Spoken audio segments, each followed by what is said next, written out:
aqui de novo, comentando o vídeo do Fábio, o Fábio Chaves, o conhecido ativista vegano, o qual eu acompanho para deixar bem claro aqui, porque a causa animal é uma das causas que eu tenho apreço, mesmo porque ela está dentro da causa do meio ambiente, então o planeta agradece para quem pensa nisso, tá? E aí, dito tudo isso, o nosso querido Fábio, ele fez um vídeo onde ele dá os seus 5 minutos de prosa sobre um transplante de coração feito de um porco para um humano, e isso é da área da ciência e eu, como cientista, posso dar os meus 5 minutos de prosa sobre o vídeo do Fábio. Então vamos lá! O negócio é o seguinte, aconteceu pela primeira vez na história um transplante com sucesso de um coração animal, mais especificamente de um porco, para um ser humano, que é o chamado xenotransplante, que é o transplante de uma espécie para outra. O paciente é um estadunidense de 57 anos com uma doença no coração sem perspectiva de cura e o órgão do animal era a única opção disponível porque ele era inelegível para um transplante de coração convencional ou até mesmo inelegível para receber uma bomba artificial, né, um coração artificial. O coração ele veio de um porco geneticamente modificado que teve 10 genes modificados para reduzir as chances de rejeição e impedir que o coração continuasse crescendo após o transplante. Então esse daí é o caso. Agora vamos para o vídeo. No vídeo, o Fábio comenta que um outro transplante foi feito ano passado com um rim de um porco e aí aos 23 segundos mais ou menos do vídeo ele fala que a mulher morreu 3 dias depois e aí ele fala, abre aspas, não porque a cirurgia foi um sucesso, mas porque ela já estava com morte cerebral. E aí fecha aspas. Então só uma pequena correção aqui, a mulher ela não chegou a morrer depois de 3 dias, né? A experiência, e sim, essa foi uma experiência científica aprovada pela família da pessoa e também pelos comitês reguladores. A experiência foi terminada depois de 3 dias. Isso porque a ideia era ser o que na ciência a gente chama de prova de conceito ou proof of concept em inglês, que é o nome do teste que a gente faz para demonstrar a validação de uma ideia ou um conceito. Lembra que a gente sempre fala aqui nesse canal, ciência tem gradação crescente, então há pelo menos 2 décadas já tinha estudos de xenotransplante em outros animais, por exemplo, de um porco para um babuíno. E aí todos os estudos que eu tô usando eu vou deixar aqui na descrição, tá? Como sempre a gente faz. E aí depois de estudar muito em animais, o próximo passo era aumentar a complexidade, ou seja, um receptor humano, né? Mais um receptor humano cujas possíveis consequências desse experimento não levassem esse ser humano à morte, né? Então, com isso, o lógico, né, ali no aumento da complexidade, é justamente um receptor que já morreu, né? Pelo menos o seu encéfalo morreu. E aí é o que a gente chama de morte cerebral. Então, como eu falei, com os devidos consensos da família e das entidades, essa é uma prova de conceito porque nunca teve o objetivo de curar ou de trazer de volta a vida da receptora. Isso tem que ficar muito claro aqui, tá? Bom, o próximo passo é de fato salvar uma vida, que foi o que aconteceu agora. E por quanto tempo esse órgão vai ficar viável ali naquela pessoa? Pois essa resposta ainda não existe, mas ela vai existir e em breve isso será muito comum. Os órgãos de porco já são usados para substituir componentes do corpo humano há muitos anos e o mais comum são as válvulas cardíacas. Eu vou deixar aqui na descrição um artigo que levanta considerações éticas e científicas e psicossociais para ensaios clínicos de xenotransplante. Nesse artigo eles argumentam que xenotransplante tem um potencial de reduzir a morbidade e mortalidade da lista de espera e ao mesmo tempo em que melhora a qualidade de vida das pessoas. Então vale a pena dar uma conferida lá se você quer estar por dentro das discussões dessa área que já é inevitável. Vai acontecer, você querendo ou não, tá? E lá por volta de 1 minuto de vídeo, o Fábio diz que ele entendeu que o paciente não era elegível, porque basicamente dar um coração seria gastar, entre muitas aspas, tá? Gastar um órgão com essa pessoa. E aí, na verdade, essa decisão ela costuma ser tomada quando o paciente está com uma saúde muito debilitada e não aguentaria cirurgia ou não aguentaria, por exemplo, o coquetel de imunossupressores que exige depois que você faz essa cirurgia. E dá para saber que esse é o caso porque ele não foi elegível nem para receber a bomba artificial, porque o coração artificial, apesar de muitos progressos nessa área, é uma medida temporária, enquanto a pessoa está ali na fila de espera para receber um órgão. Inclusive, muitas pesquisas com coração artificial estão em andamento no Instituto Dante Pazzanese e no INCOR, e é uma tecnologia de ponta exportável para o mundo e de referência mundial. Vocês querem um vídeo sobre pesquisas brasileiras sobre coração?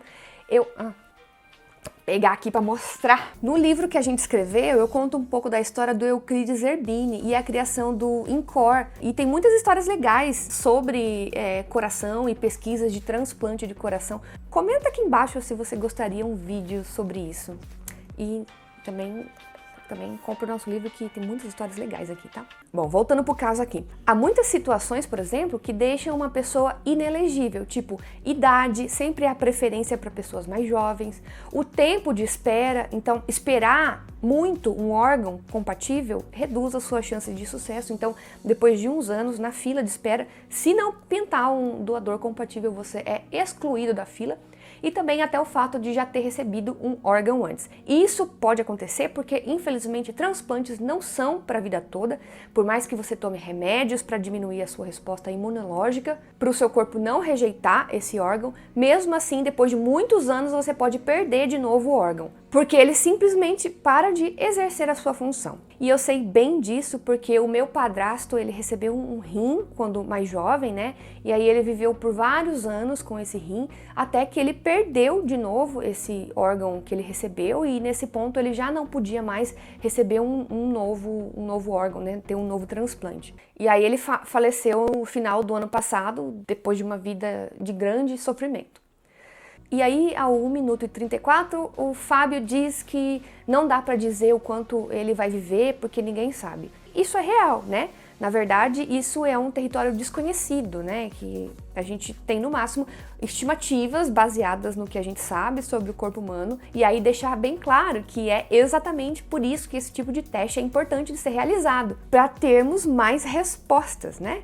Vamos supor que ele falece daqui a um mês, e aí vão falar: ah lá, deu errado. Lembra que as perspectivas não eram boas, o paciente sem intervenção ele já não sobreviveria muito. Porém, os dados que esse tipo de intervenção vai nos dar será a base para os próximos anos. A gente está basicamente vendo a história médica cardíaca dar um puta de um salto. E aí lá no minuto 2 e 9 segundos, ele leu o posicionamento da PETA, que é a sigla em inglês. Ele leu o posicionamento da PETA, que é a sigla em inglês para People for the Ethical Treatment of Animals, que é a organização não governamental fundada lá na década de 80, que se dedica aos direitos dos animais. E aí nesse comentário tem a fala do que ele diz ser um médico chamado Dr. Alka Chandna, que seria PhD e vice-presidente de casos de investigações laboratoriais da PETA. Na verdade, esse médico ele não é um homem e ele nem é um médico. O Fábio deu uma deslizada ali na informação, mas estamos aqui para passar a informação correta. Aqui tem informação! A gente achou o perfil da Alka Chandna no LinkedIn e aí, não é um cara, é uma mulher, e 2, o PhD dela é em matemática aplicada, ou seja, ela não é médica, ela é PhD, né? Por isso que ele deve ter se confundido. É médica? Não, não é médica, ela é doutora porque tem doutorado. E aí ela faz sim parte da PETA e a declaração é que, deixa eu ler aqui, os transplantes de animais para humanos são antiéticos, perigosos e um tremendo desperdício de recursos que poderiam ser usados para financiar pesquisas que possam realmente ajudar seres humanos. Bom, até aí tudo bem, né? É a PETA, isso é a base dela, é o que ela prega. Estranho seria se eles estivessem achando legal esse transplante, né? Nós podemos aqui concordar em discordar. Eu só queria pontuar aqui que considerar um desperdício de recurso quando você está dando um salto tão grande assim na história dos transplantes de coração, com possibilidade de salvar milhões de vidas no futuro, é bastante enviesado pela causa, para não dizer outra coisa. Mesmo porque eu perdi parente recentemente por não ter órgão para transplante, então é melhor eu passar para o próximo assunto aqui, porque senão eu vou acabar chorando aqui e eu não quero isso. Bom, eu só queria comentar a segunda parte da declaração da Alka Chandna, onde diz: o risco de transmitir vírus desconhecidos junto com o órgão do animal é real e, em tempo de pandemia, deve ser suficiente para acabar com esses estudos para sempre.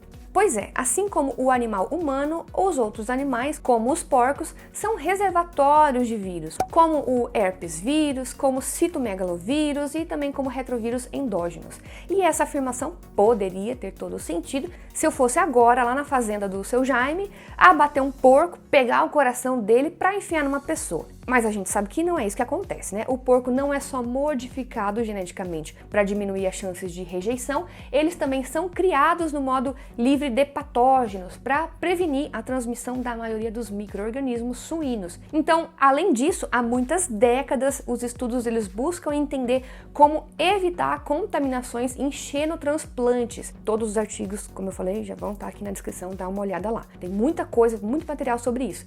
E é isso, gente, isso é usar a ciência para contornar os problemas levantados ali pela dona Alka. E não é falar assim, é perigoso, vamos deixar pra lá. não, cara, vamos pesquisar, vamos entender, vamos garantir que é seguro, isso é ciência.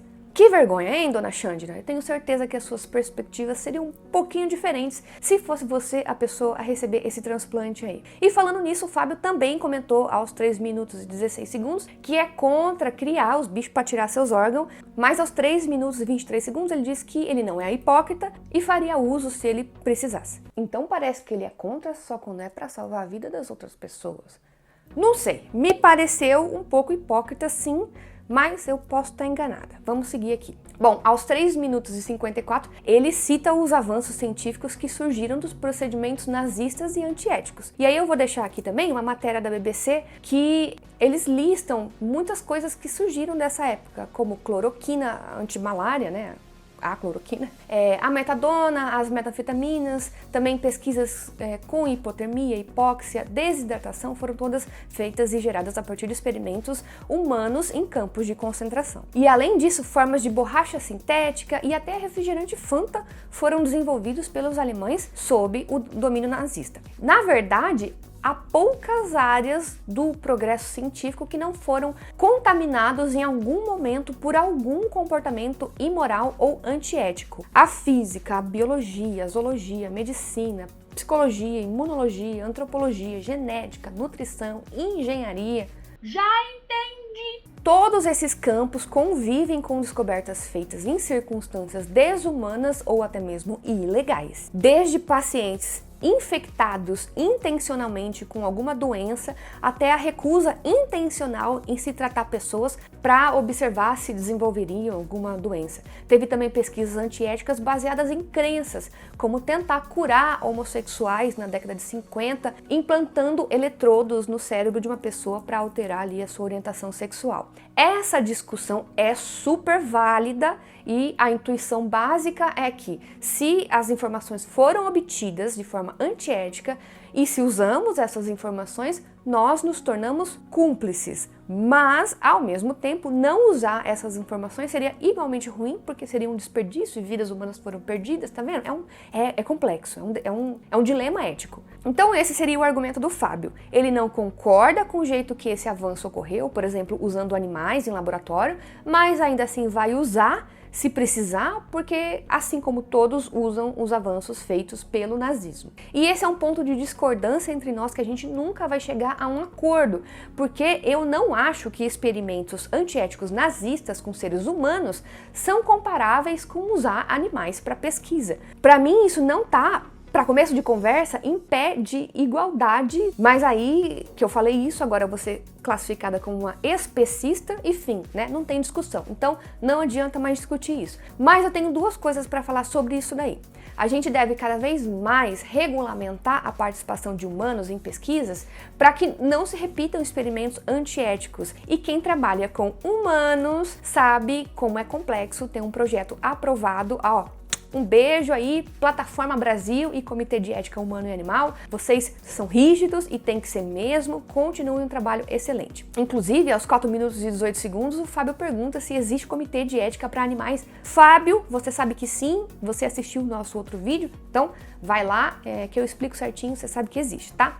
A segunda coisa que eu queria comentar sobre esse assunto é sobre a essência do Homo sapiens ser destrutiva. Há dezenas de milhares de anos, onde o bando dos nossos parentes caçadores e coletores passavam, eles devastavam, queimando grandes áreas e comiam os animais que morriam nisso, ou eles caçavam os animais até a sua completa extinção. Por essência, desde que surgimos nesse planeta, estamos subjugando e explorando outras espécies. Não é de agora, não é do século passado, não é a partir da Revolução Industrial, é desde sempre. Morar onde você mora implica que espécies que estavam ali antes tiveram que sair, na melhor das hipóteses, né, ou morrer. A eletricidade que chega na sua casa foi após alagar imensas áreas, causando mortes em massa de animais e vegetais locais. E eu não tô falando que isso é certo ou errado, eu tô convidando a uma reflexão de que a nossa espécie é uma desgraça. Ela desmata, ela polui. E eu realmente acho que só o conhecimento pode diminuir isso. Só a ciência tem o poder de reverter danos, de criar novas tecnologias, pra gente ficar cada vez mais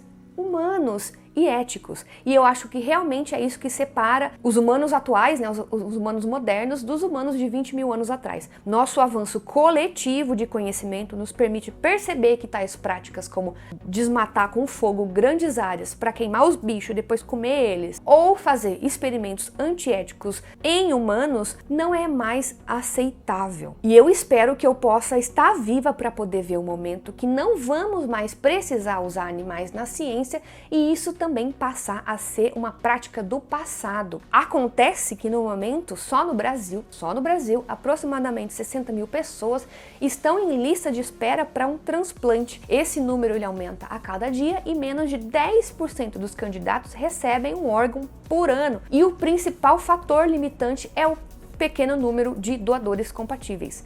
E se a gente puder salvar pessoas agora usando o xenotransplante, eu sou completamente a favor. E aí aos 4 minutos e 45 o Fábio finaliza que ele quer realmente ler o que as pessoas acham disso. Então, meu filho, vai aí os nossos 5 minutos de prosa sobre o seu vídeo. Deu um pouco mais, ok, deu um pouco mais, mas mesmo assim tá aqui a minha opinião. Eu espero que você tenha gostado, eu sempre abordo esse assunto com muito respeito e por eu ter perdido um parente, eu achei que eu poderia contribuir um pouco nessa discussão. Um abraço e até mais. Compartilhe esse vídeo e seja carinhoso nos comentários aqui embaixo, tá? Vai ter muito hate? Vai, sempre tem. Mas tamo aí pra isso, é isso. Um beijo e até mais. Agora sim, tchau, verdade. No Instituto Danzi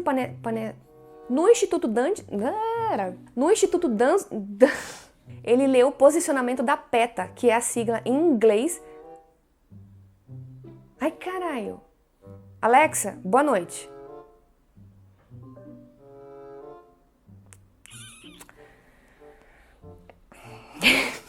Vai ficar piscando aqui, foda-se, tá? Ai, que fome que tá. Acho que o microfone capta minha barriga roncando.